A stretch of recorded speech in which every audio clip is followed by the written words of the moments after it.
Okay, good afternoon. Further continue करा रही हूँ हाउस प्रॉपर्टी में। छोटे छोटे कुछ पॉइंट्स मैंने बताने थे फुल फ्लेज क्वेश्चन कराने से पहले, वो बता रही हूँ। कई बार क्या है कि एरियर्स ऑफ रेंट मिलते हैं अगले सालों में, या जो अनरियलाइज रेंट होता है प्रीवियस किसी ईयर में वो रियलाइज हो जाता है अगले सालों में। उस साल, जिस साल में वो रियलाइज होगा रेंट या अनरियलाइज रेंट, उसी साल में वो टैक्सेबल होता है, चाहे वो हाउस प्रॉपर्टी उस साल में ओनर की हो या ना हो सकता है कि उसने ओनर ने वो प्रॉपर्टी उस तब तक सेल भी कर दी हो। So that does not matter. वो रेंट अगर उस जिस साल में रिसीव हो रहा है उसी साल में वो टैक्सेबल होगा, और उसमें 30% की स्टैंडर्ड डिडक्शन अलाउड होगी माइनस करनी। देन सेकेंडली, हाँ ये मैंने बता दिया, ये ओनर हो ना भी हो, और एक्सेस ऑफ अनरियलाइज रेंट जितना मिला है माइनस जो डिसअलाउड था अर्लियर, वो टैक्सेबल होगा हमेशा। देन नेक्स्ट इज, कई बार लॉस फ्रॉम हाउस प्रॉपर्टी, एक इलस्ट्रेशन भी हमने की थी, लॉस फ्रॉम हाउस प्रॉपर्टी हो जाता है। लॉस फ्रॉम हाउस प्रॉपर्टी को आगे कैसे कैरी फॉरवर्ड करना है या कैसे सेट ऑफ करना है बाकी इनकम से। करंट ईयर में अगर कोई लॉस हुआ है उसको हम किसी भी और इनकम से सेट ऑफ कर सकते हैं, ठीक है, up to 2 lakh only. Current year में किसी भी और इनकम से 2 लाख तक ही हम सेट ऑफ कर सकते हैं। बाकी का अगर ज्यादा है 2 लाख से तो उसको कैरी फॉरवर्ड करेंगे अगले सालों में। अगले साल में आप जो बैलेंस कैरी फॉरवर्ड होगा वो सिर्फ हाउस प्रॉपर्टी इनकम से ही सेट ऑफ हो सकता है। अगर हाउस प्रॉपर्टी इनकम नहीं है अगले साल में तो वो फर्दर अगले साल में और अगले साल में कैरी फॉरवर्ड हो जाएगा। सो इस तरीके से हम टिल 8 सक्सीडिंग ईयर्स तक उसको कैरी फॉरवर्ड कर सकते हैं। 8 साल के बाद उसको हम फर्दर कैरी फॉरवर्ड नहीं कर सकते, उसको बस फिर छोड़ना ही पड़ता है उसमें। तो ये हमारा लॉस से रिलेटेड है। देन इज, कई बार प्रॉपर्टी जो होती है वो को ओनर्स के नाम होती है, 2-3 ओनर्स होते हैं। उस केस में जो इनकम होगी हाउस प्रॉपर्टी की वो उनको डिवाइड कर दी जाएगी इन देयर रेशियो, जो भी उनका प्रॉफिट शेयरिंग रेशियो है या what ever share they have decided among themselves. उसके बाद कई बार एक प्रॉपर्टी के जॉइंट एक्सपेंसेस होते हैं, और उन एक्सपेंसेस को कैसे हमने डिवाइड करना है प्रॉपर्टी में, तो उसको डिवाइड करते हैं इन द रेशियो ऑफ एमआरवी और फायर इंश्योरेंस, जो भी क्वेश्चन में दिया होगा उस रेशियो में उसको, उसके जॉइंट एक्सपेंसेस को हमने डिवाइड करना होता है। देन ये जॉइंट एक्सपेंसेस कैसे होंगे, जैसे एक पूरा एक फ्लैट का वो सोसाइटी टाइप बनी हुई है, उसमें अलग अलग आपके फ्लैट्स बने हुए हैं, तो पूरी सोसाइटी का एक एक्सपेंडिचर अलग से आएगा, तो उस मतलब दिया हुआ होगा, और उस सोसाइटी के जो जॉइंट एक्सपेंसेस होंगे वो अलग अलग फ्लैट्स के एमआरवी में के रेशियो में हमने उनको डिवाइड करना है, और फिर उसकी इनकम कैलकुलेट की जाती है। देन नेगेटिव एनुअल वैल्यू, ये भी हमने एक इलस्ट्रेशन की थी इससे, कि एनएवी जो है वो नेगेटिव तब होगी जब आपके जो म्यूनिसिपल टैक्सेस पे कर रहे हो आप, वो ज्यादा हैं आपके एआरबी से, तो वो नेगेटिव एनएवी आ जाती है उस केस में। तो इस जब नेगेटिव एनएवी आ जाती है तो डिडक्शंस में से सिर्फ इंटरेस्ट ऑन लोन की डिडक्शन अलाउड है, स्टैंडर्ड डिडक्शन वाली डिडक्शन उस केस में नहीं अलाउड है। तो इसके रिलेटेड आपका क्वेश्चन था इलस्ट्रेशन 15, ये मैंने इंपॉर्टेंट भी मार्क करवाया था। इसमें देखो जो आपकी नेगेटिव एनएवी आ रही है वो 7400 आ रही है, स्टैंडर्ड डिडक्शन कुछ नहीं देनी है हमने, सिर्फ इंटरेस्ट ऑन लोन जो दिया हुआ है 16,000 का वो माइनस करके आपका लॉस फ्रॉम हाउस प्रॉपर्टी आ जाती है। और उससे नेक्स्ट वाली इनकम में आपका ये वाला है लॉस फ्रॉम हाउस प्रॉपर्टी वाला। इसके अंदर पहले साल में लॉस है -41,000 करके, उसमें उसको हम पहले करंट ईयर में किसी भी और हेड से सेट ऑफ कर सकते हैं। तो इनकम फ्रॉम अदर सोर्सेज से सेट ऑफ करके इनकम तो 0 हो गई, 30,000 का लॉस आगे कैरी फॉरवर्ड हो गया हाउस प्रॉपर्टी का। अब अगले साल में जो आपका लॉस है हाउस प्रॉपर्टी से वो -5,000 है, और इनकम है 11,000 की। तो ये जो प्रीवियस ईयर का 30,000 का लॉस है ये सेट ऑफ नहीं हो सकता है अगले साल में, क्योंकि इनकम ही नहीं है हाउस प्रॉपर्टी की। अगले साल में जो लॉस है वो सिर्फ हाउस प्रॉपर्टी इनकम से ही सेट ऑफ हो सकता है इन द सक्सीडिंग ईयर। तो अगेन 2021 असेसमेंट ईयर या प्रीवियस ईयर 2021 से नेक्स्ट ईयर में 30,000 का हाउस प्रॉपर्टी का लॉस अगेन कैरी फॉरवर्ड हो जाएगा टिल द टाइम उसमें इनकम आती है। और बीच में एक मैंने छुड़वाई थी आपको,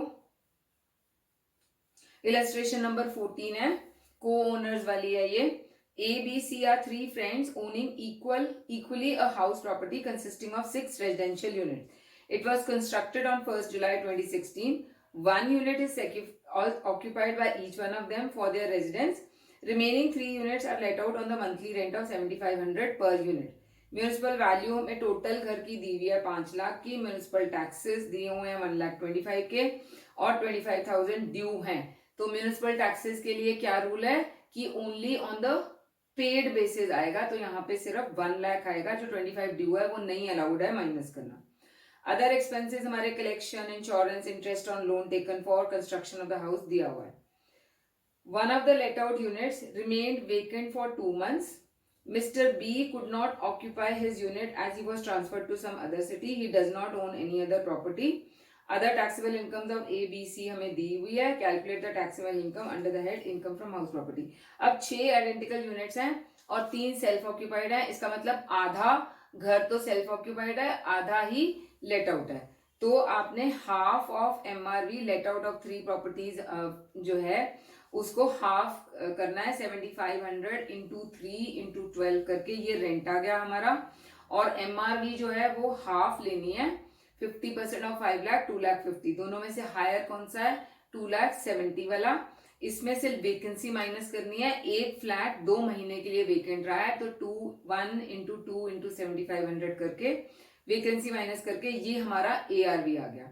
ARV में से म्यूनिसिपल टैक्सेस मैंने बोला है सिर्फ 1 लाख होंगे, जो 25,000 आपके ड्यू वाले हैं वो नहीं आएंगे, और वो भी हाफ, 1 लाख के सिर्फ हाफ, क्योंकि आधा तो सेल्फ ऑक्यूपाइड है। वो माइनस करके एनुअल नेट एनुअल वैल्यू 2,05,000 आ गई।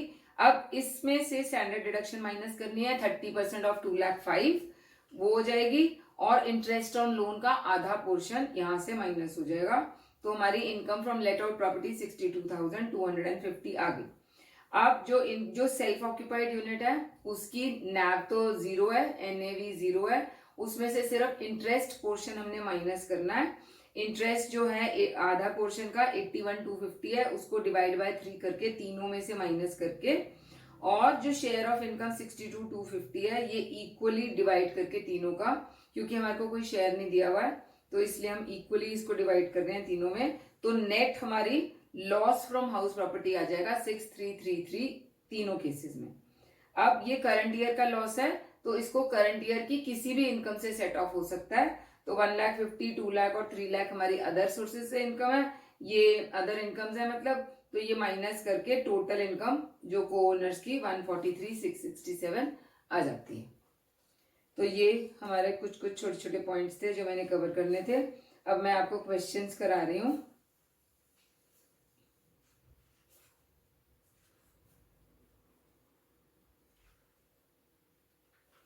क्वेश्चन नंबर 9 है, पेज 1.306 पे। Shri S Mukherjee constructed a building on 30th June 2013. It had 2 flats of equal dimensions. One flat was let out to a tenant for residential purpose at a monthly rent of 1,000 per month, and other flat was let out to a friend for residential purpose at a monthly rent of 2,000 per month. Monthly rent of 2,000 हो गया। Okay. Shri Mukherjee paid the following expenses during the year ended. Municipal taxes दिए हुए हैं, 10% of the municipal value of 20,000. Fire insurance premium दिया हुआ है, rent collection charges दिए हुए हैं, repair, interior decoration charges, legal charges for recovery of rent in case of first flat, interest on loan taken for renovation of second flat, and conservancy tax है in addition to municipality tax. तो ये भी हमने municipal taxes के साथ ही ये भी minus करना है। Find out the income of Shri Mukherjee under the head income from house property for the assessment year 2021.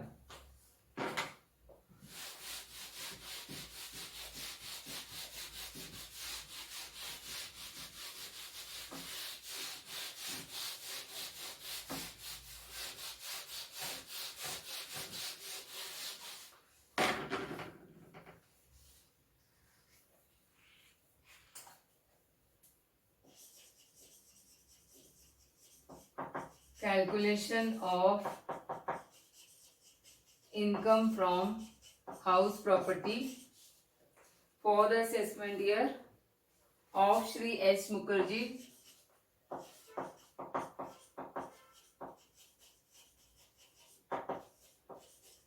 for assessment year 2020-21.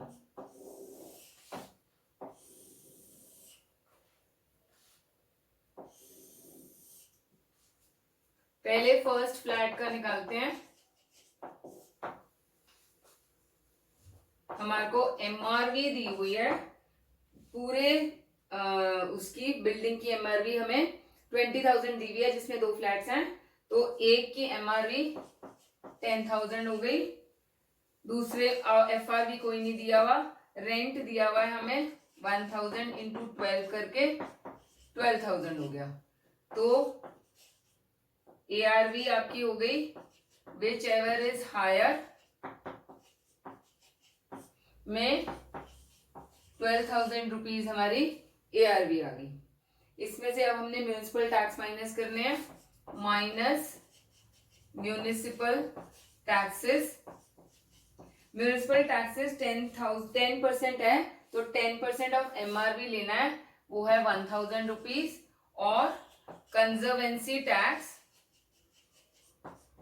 Total घर का 300 रुपीज दिया हुआ है, तो आधे घर का 150 हो जाएगा, तो 1150 ये माइनस करके हमारी एनएवी आ जाएगी।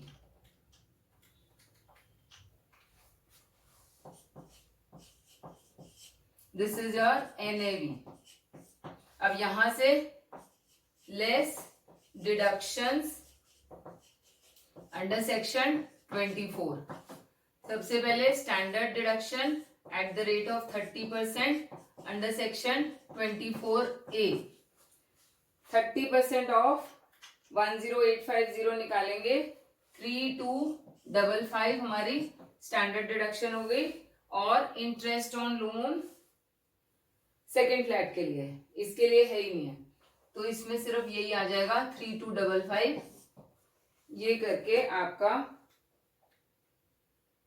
10850 प्लस 32 माइनस होगा 10850 माइनस 3255, तो 7595 आपकी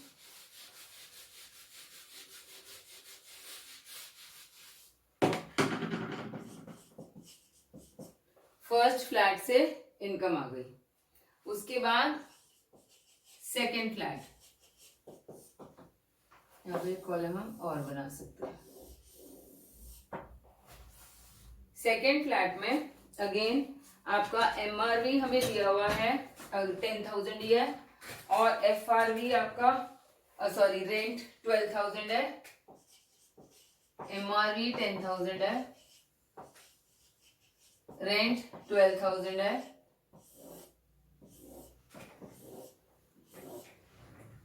तो एआरवी हो जाएगा विच एवर इज हायर में 12,000 rupees, minus municipal taxes 1,000, conservancy tax 150, 1150, तो 12,000 माइनस 1150 इज सेम ही आ जाएगा 10850। ये हमारा एनएवी हो गया। अब माइनस डिडक्शंस अंडर सेक्शन 24। सबसे पहले standard deduction at the rate of 30% under section 24A, तो इसका स्टैंडर्ड डिडक्शन बन रहा था 3255। और इंटरेस्ट ऑन लोन हमें सेकेंड हाउस के लिए दिया हुआ है, वो है 4200। 3255 प्लस 4200, 7455 माइनस करेंगे इसमें से,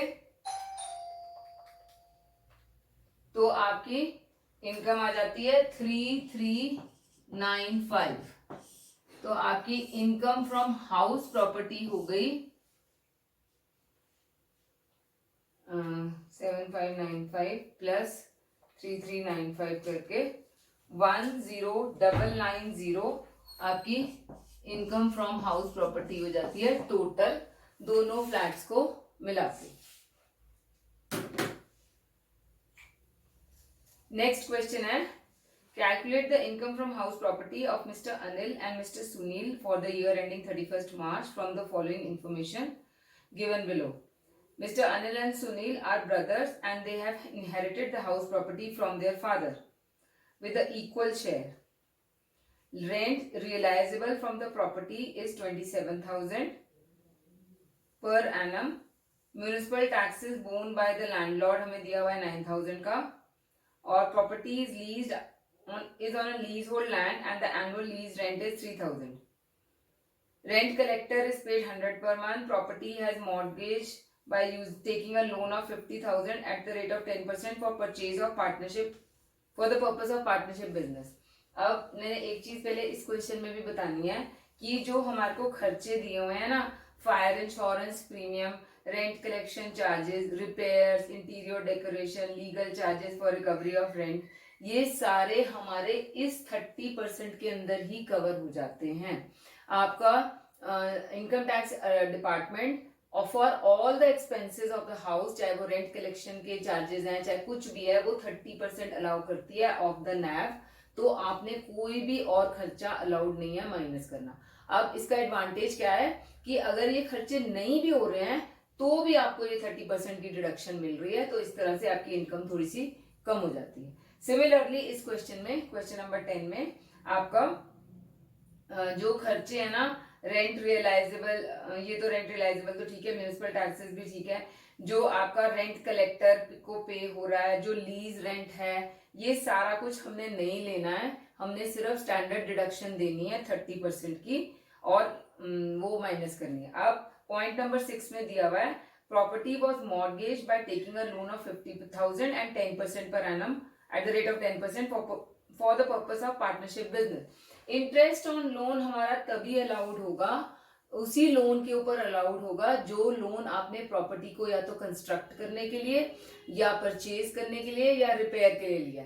इसके अलावा आपने कोई और लोन लिया हो प्रॉपर्टी को मॉर्गेज करके या कुछ भी करके, उसका इंटरेस्ट इस इनकम फ्रॉम हाउस प्रॉपर्टी से माइनस करना अलाउड नहीं है।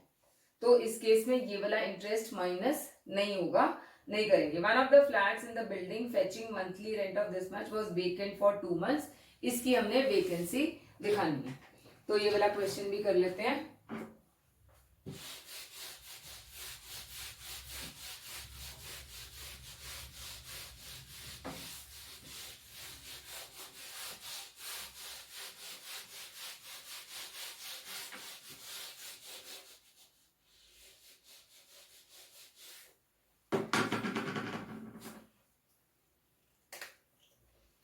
Income from house property of Mr. Anil and Mr. Sunil again for the assessment year 2021.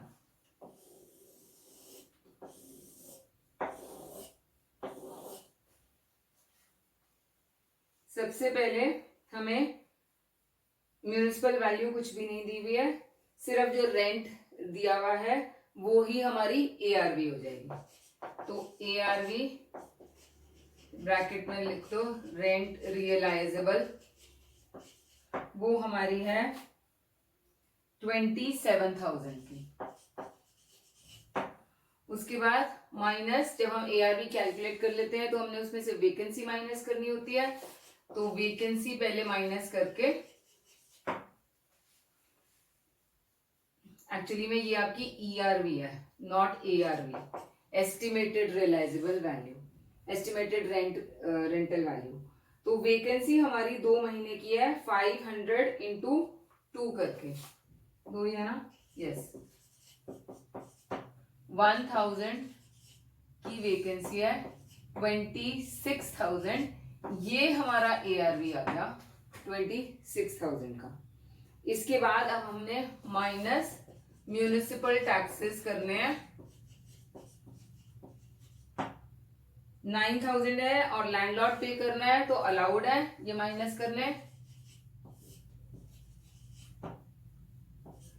17,000 हमारा NAV आ गया।